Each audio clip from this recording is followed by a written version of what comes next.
Hi there everyone, my name is Peter Dove, author of Master Dressage. Thank you very much for attending. This is lesson 3 on rising trot mechanics. So we are going to talk about the correct mechanics for you to be able to get a consistent rising trot and to be able to get control over tempo, which is one of the real benefits of having a good rising trot.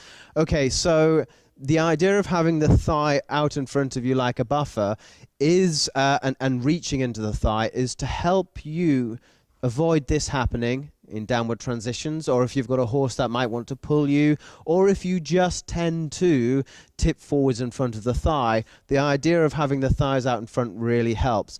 And one of the ways you can get a sense of that happening is to get somebody to put their hand just where your knee is and gently try and push you back in the saddle, as if they're trying to push your thigh back into the hip joint.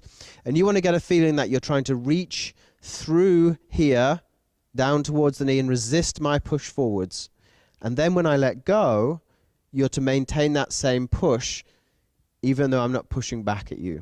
You'll really feel your quads start to work really hard, and you'll find that the thigh stays out in front of you really clearly like a buffer, which makes it more difficult for you to pitch forwards. And in fact, when you've got a really stable core through bearing down and your thighs out in front of you, you are not going to be shifted around very much at all. You don't rise by reaching into your stirrup. Essentially, what happens is the thigh, so if you imagine this was my knee, my elbow is my knee, and this is the ball in the ball and socket joint into the pelvis, and my body is kind of like stacked up like this. The knee is the fixed point of the circle, the thigh is the radius, and your pelvis essentially goes to the top of the rise and back down again, and to the top of the rise and back down.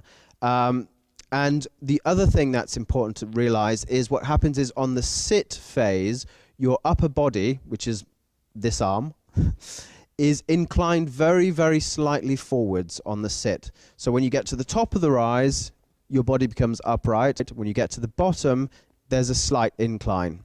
Actually, so guys, I'll give you an idea of what Tink might occasionally have a look at here is this is kind of what it looks like behind the camera. So those of you that have paid for the DVD, this is being filmed by a 4K resolution low light camera, really designed to create incredible quality in these very dingy arenas. So that's what it kind of looks like from behind the camera. Good. So here you can see Millie's lower leg stays directly underneath her. She's levering herself up and down, sorry, forward and back. So the knee is the fixed point. The seat travels forward and up towards the hands. Now put less effort in, Millie, and hopefully what we'll get is that horse not tracking up. There we go. That's definitely, oh gosh, she's still managing it, bless her. That's less and less so now. So you can see how the horse is kind of losing the energy. Now it is possible for the rider to overthrust and no energy happens. So we often see this on really, really lazy horses where you start thrusting like this and nothing's happening underneath and the horse kind of gets confused. So it's important that if you are going to create any energy, that you make sure you have the appropriate level of thrust, but you're also applying your leg as well.